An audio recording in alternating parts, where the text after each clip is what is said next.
ഒരുപാട് നാളായി ഞാൻ വീഡിയോ ഇട്ടിട്ട്. അപ്പോൾ ഇതുവരെ ഞാൻ വീഡിയോ ഇടാതിരുന്നതിൻ്റെ കാരണം മെയിനായിട്ട് എൻ്റെ ഫോൺ കംപ്ലൈൻ്റായി. അത് മാത്രമല്ല പനി പിടിച്ചിട്ട് ചുമയൊക്കെ ആയി, നല്ല സൗണ്ട്, കഫക്കെട്ടൊക്കെ ഭയങ്കരമായിരുന്നു. അപ്പോൾ ഒട്ടും സംസാരിക്കാൻ വയ്യാതെ ആയി.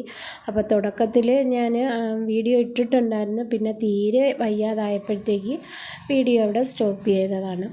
അപ്പം ഞാൻ വീണ്ടും വീഡിയോ ആയിട്ട് വന്നിട്ടുണ്ട്. ഇതുവരെ എന്നെ സപ്പോർട്ട് ചെയ്ത എല്ലാവരും തുടർന്ന് അങ്ങോട്ട് സപ്പോർട്ട് ചെയ്യുമെന്ന വിശ്വാസത്തിൽ ഞാൻ ഈ വീഡിയോ ഇവിടെ അപ്ലോഡ് ചെയ്യുവാണേ. അപ്പം രാവിലെ ചായയൊക്കെ ഇട്ടെടുത്ത് പതുക്കെ വെളിയിൽ വന്നു. അപ്പം നല്ല കാറ്റുണ്ടായിരുന്നു. അങ്ങനെ കുറച്ച് നേരം അവിടെ കറങ്ങിയൊക്കെ നിന്ന്. പിന്നെ തോരന് വേണ്ടി വാങ്ങിച്ച ചീരത്തണ്ടുണ്ടല്ലോ, അത് ഞാൻ വെള്ളത്തിലിട്ടിങ്ങനെ വെച്ചിരുന്നപ്പോൾ വേര് വന്നിട്ടുണ്ടായിരുന്നു. പിന്നെ അത് കുപ്പിയിൽ മണ്ണൊക്കെ നിറച്ച് നട്ട് വെച്ചതിൽ വെള്ളമൊക്കെ ഒഴിച്ചു. പിന്നെ നമ്മുടെ ചുമന്ന കിഴങ്ങുണ്ടല്ലോ, അത് ഞാൻ കുപ്പിയിൽ വെള്ളത്തിലിട്ട് വെച്ച് കിളിച്ച് വന്നത് ഇത്രയും ആയിട്ടുണ്ട്.